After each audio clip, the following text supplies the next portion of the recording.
네, 안녕하세요. 1월 16일 와플터치 오늘 함께 읽으실 본문 말씀은 에스겔서 30장 1절부터 19절의 내용입니다. 이제 오늘 본문 말씀 1절에 보면 이제 저희가 읽고 있는 현대어 성경 같은 경우에는 여호와께서 나에게 말씀하셨다 이런 식으로 그냥 간단하게 번역이 되어 있는데 이제 개역 개정을 읽어보시면 이렇게 나와 있을 겁니다. 여호와의 말씀이 또 내게 임하여 가라사대 뭐 이런 식으로 되어 있을 거예요. 이 또 그동안 이제 에스겔서를 쭉 읽어보셔서 아시겠지만 에스겔의 예언 같은 경우에는 이렇게 뭔가 그냥 쭉 이렇게 계속 이어져 오고 있는 서사가 아니라 한 뭉탱이씩 오늘은 이런 예언했고 또 몇 년 후에 혹은 몇 개월 후에 또 이만큼의 예언을 하시고 이런 식으로 진행이 되고 있습니다. 그래서 또라는 단어가 붙었다는 것은 바로 앞에 있는 내용에 이어져 오고 있는 내용이라고 할 수 있을 것 같습니다. 이제 어제도 읽어보셔서 알겠지만 어제 본문 말씀은 이제 이스라엘이 포로로 잡혀온 지 10년째 되는 해에 예언, 이집트를 향한 예언이 일부 있고 후반부에 이집트가 이제 이스라엘이 포로로 잡혀온 지 27년째 되는 해에 예언이 진행이 됩니다.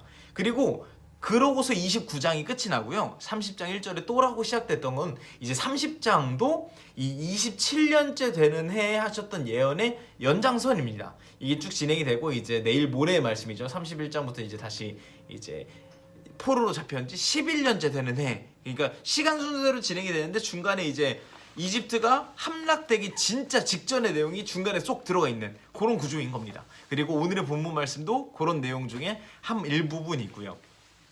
그러면서 이제 오늘 본문 말씀에서는 크게 두 가지의 이야기를 하나님께서 하시는데 내가 이집트 너를 심판할 건데 멸망할 건데 너만 멸망하는 게 아니라 너의 동맹국들도 너에게 붙어 있었던 그 동맹국들도 다 같이 멸망시킬 것이다 라는 것을 하나님께서 말씀하고 계십니다.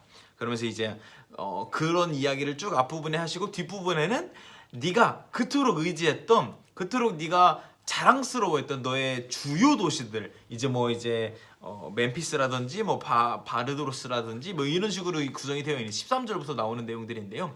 이제 굉장히 자랑스러웠던 그 주요 도시들도 전부 다 멸망할 것이다. 이런 두 가지 내용을 하나님께서 강조해서 이야기를 하십니다. 이런 비슷한 맥락을 사실 어제 본문에서도 이야기를 해주셨는데요. 어제 하나님께서 이제 무서운 괴물, 이제 악어로 비유가 되는 그런 바로 왕에 대한 심판을 이야기를 하시면서 내가 악어, 너가 세상에서 제일 잘난 줄 아는 너 그 바로야, 내가 너를 심판하겠다라고 이야기를 하실 때 그냥 너를 죽이겠다 이렇게 하고 끝나는 것이 아니라 네가 너의 것이라고 생각을 했었고 심지어 네가 너를 위해서 만들었다라고 말할 정도로 그 교만했던 네가 그렇게 좋아했던 그 물고기들 그 나일 강에 있는 너의 포식할 수 있었던 물고기들까지 내가 싹 다 광야로 끄집어내서 이제 심판하겠다 죽이겠다 이런 이야기를 하시죠. 바로가 이집트가 자신의 것이라고 생각을 했고 심지어 내가 만들었다라고 말할 수 있을 정도로 굉장히 좀 교만했었던 그런 태도를 이제 심판하실 때 네가 그토록 자랑스러워했고 든든하게 의지했던 것들을 내가 싹 다 모아서 이제 심판하겠다 이런 이야기를 하십니다. 실제로 바로 왕 이제 이집트 같은 경우에는 그 고대 중동 이제 근동 이 국가들 안에서 굉장히 복받은 그런 축복받은 국가였습니다. 사막 한가운데 국가가 구성이 되어 있는데 비옥한 땅을 가졌습니다. 사막 한가운데 비옥한 땅을 가졌다는 건 정말 굉장한 메리트고 그런 땅이 이집트 외에는 별로 없었습니다. 그리고 이제 우편으로는 이제 지중해가 펼쳐져 있어서 해상 무역도 잘 돼 있고 또 우편으로는 이제 육로도 쭉쭉 뻗어 있어서 무역으로도 충분히 잘할 수 있었고요. 그리고 굉장히 다른 나라들이 침략하기에 어려운 곳에 있었습니다. 침략하기 이제 여러 고대 국가들이 위쪽에 있으면 한창 아래 이렇게 존재하면서 고대 국가들이 자기네들끼리 치고받으면서 이집트를 별로 이제 치기에 좀 어려운 그런 상황이었습니다. 이제 돈은 잘 벌지 무역은 잘 되지 다른 나라의 침략도 없지 그러니까 굉장히 잘 번창할 수 있었던 그런 번영할 수 있었던 축복받은 국가였습니다. 그런데 이런 축복에 대한 감사는커녕 이런 축복은 파라오 왕 내가 잘했기 때문에 만들어진 것이고 심지어 내가 필요해서 직접 만든 것이다 라고 이야기를 할 정도로 교만이었던 극에 달았던 이런 상황이었습니다. 그렇기 때문에 이제 굉장히 의기양양했었는데 이 의기양양함을 보고 저렇게 하면 안 되는데 라고 생각을 했던 게 아니라 주변에 있던 수많은 약소국들이 이집트를 믿고 따라야 된다. 이집트가 진짜 중요한 좋은 나라다. 진짜 저기는 이집트는 절대 멸망하지 않을 거야라고 생각을 하면서 온갖 약소국들이 이집트랑 동맹하려고 열심히 노력을 했습니다.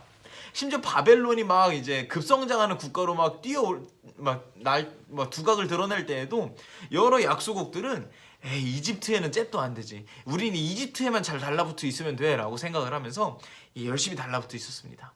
그리고 이런 국가들 중에 하나가 이스라엘이었고요. 그리고 보란 듯이 바벨론에게 포로로 잡혔고요. 심지어 포로로 잡힌 이후에도 막 예루살렘에서 이제 열심히 막 이집트랑 이제 몰래 막 와, 우리가 뭐 잘해줄게. 우리 좀 바벨론으로부터 구출해줘. 막 이렇게 막 밑작업을 하다가 그게 걸려가지고 더 크게 몰매를 맞는 그런 상황까지 가게 됩니다. 그리고 결국 이 약소국들과 이스라엘이 믿고 따랐던 이집트는 바벨론의 손에 의해서, 정확히 말하자면 하나님이 사용한 바벨론의 손에 의하여 멸망하게 됩니다. 이런 모습을 통해서 우리가 좀 여러 가지를 생각해 볼 수 있으면 좋을 것 같은데요. 첫 번째는 이집트가 여러 동맹국들을 생각하는 그런 마음들을 저희가 한번 살펴보면 좋을 것 같습니다. 이 동맹국들뿐만 아니라 이집트 땅에 주어진 여러 축복들, 비옥한 땅들, 무역들, 어떤 군사적인 것들, 여러 동맹국들의 어떤 아부라든지 그런 뭐 달라붙는 것들, 뭐 이런 것들, 바로 왕이 자신이 이뤘다고 생각을 하고 심지어 자신이 만들었다라고 생각을 했던 이 수많은 것들이 결국은 하나님께서 주신 것이라는 것을 우리는 좀 기억해야 되지 않을까 하는 생각이 들었습니다. 바로 왕은 그걸 기억하지 못했거든요. 바로 왕은 이게 다 내 것이라고 생각을 했었습니다. 우리도 보면은 내가 이룬 것들 많이 있습니다. 내 성과 혹은 내 자식, 어떤 뭐 내가 이룬 재산들, 내가 모은 것들, 뭐 수많은 것들, 내가 열심히 노력해서 얻은 것이기 때문에 당연히 내 것이다라고 생각하는 것들이 많이 있는데, 사실은 이제 굉장히 좀 전부 다 하나님께서 주신 것이라는 것을 우리가 좀 기억해야 되는데, 굉장히 그걸 좀 기억하는 게 좀 어려운 것 같습니다. 특히나 이제 애국 같은 경우에는 이 동맹국들을 굉장히 좀 멸시했던 그런 모습을 보이는데요. 하나님께서 이렇게 이야기를 하십니다. 이집트가 멸망한 다음에 내가 나중에 그들을 다시 모아서 국가를 만들게 할 것이다. 그런데 이 국가는 모든 나라가 이제 멸시하는 국가가 될 것이다 라고 이야기를 합니다. 이제 이 이집트가 그동안 여러 약소국들을 무시하면서 뭐 의기양양했던 것들, 결국 하나님의 손에 달려있다는 것입니다.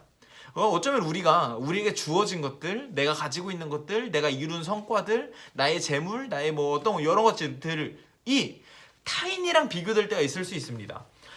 내가 쟤보다 많이 가졌어, 내가 쟤보다 잘났어, 등등등. 이런 것들 근데 전부 다 내가 이룬 것이 아니라 하나님께서 주신 것이고, 하나님께서 한 번만 생각을 달리하시면 금방 내가 그들보다 낮아질 수 있는 존재라는 것을 기억하면 좋겠다는 생각이 들었습니다. 나보다 남을 낮게, 더 높게 여기라는 로마서의 말씀처럼 우리는 항상 타인을 대할 때 그런 마음을 가지면 좋지 않을까 하는 생각이 들었고요. 두 번째로 이런 생각도 들었습니다. 이제 동맹국들이 이집트를 대하는 태도를 보면서 우리가 때로는 하나님이 아닌 너무너무 변치 않고 너무너무 든든해 보이는 세상의 가치들을 믿고 따르는 것에 대해서 하나님께서 경고하시는 말씀도 담겨 있지 않을까 하는 생각이 들었습니다. 뭐 예를 들면 물질주의, 혹은 외모, 뭐 혹은 뭐 여러 가지가 있겠죠. 절대 변치 않을 것 같은 수많은 가치들. 하지만 이 모든 것들이 하나님 앞에서는 하나님 앞에 서면 정말 풍전등화와 같이 아무것도 아닌 그런 것들이라는 것을 우리가 좀 생각해 보면 좋을 것 같습니다. 이스라엘을 포함해서 모든 약소국들이 믿고 의지했던 갈대의 지팡이와 같았던 이 이집트, 그리고 이 이집트의 존망도 결국 하나님의 손에 달려있다는 것을 우리가 좀 생각하고, 그 존재하고 망하는 것들 전부 하나님께 달려있다는 것을 생각할 수 있으면 좋겠다는 생각이 들었습니다. 그리고 이제 마지막으로 저희가 이집트 이야기를 또 어제 오늘 뭐 이 32장까지 쭉 듣고, 사실 계속 에스겔서를 보다 보면은 굉장히 좀 감흥이 사라질 때가 있습니다. 오늘도 뭐 멸망에 대한 이야기, 오늘도 이집트. 사실 오늘 본문 같은 경우에는 어제 본문이랑 거의 다른 내용이 거의 없거든요. 그러니까 뭐 읽으면서도 그냥 어제 내용 뭐 익숙한 내용 그냥 이렇게 감흥 없이 읽게 될 때가 좀 많이 있는 것 같습니다. 아무래도 반복된 이야기고 저희가 즐겨 듣기에는 좀 어려운 내용이기도 하고 뭐 그러다 보니까 그냥 이런 내용이나 보다 이렇게 그냥 흘려듣는 경우가 좀 있을 수 있습니다. 저도 그런 경우가 좀 있고요. 그런데 하나님의 입장에서 생각을 해보면 굳이 반복해서 말씀하시고 했던 말씀을 또 하신다라는 것은 하나님 입장에서는 이것이 굉장히 중요하고 강조점이라는 것을 저희가 생각해 볼 수 있으면 좋겠다는 생각이 들었습니다. 우리 입장에서는 지겨운 이야기일 수 있지만 하나님 입장에서는 여러 번 반복해서 이야기할 정도로 강조하는 이야기, 중요한 이야기일 수 있다는 것을 저희가 생각을 하면서 에스겔서를 읽는 우리의 마음을 좀 이제 거의 딱 절반 조금 지나게 읽은 거거든요. 이제 굉장히 지겨워질 때가 된 것 같습니다. 저도 좀 막 지겨운 것 같아요. 그런데 이 지겹다는 생각을 다시금 좀 오늘 이제 리프레시 하면서 이제 하나님께서 강조하신 이 말씀을 내가 또 마음에 잘 한번 새겨서 오늘 하루를 살아봐야겠다라고 생각할 수 있는 그런 저와 여러분이 되면 좋겠다는 생각이 들었습니다. 감사합니다.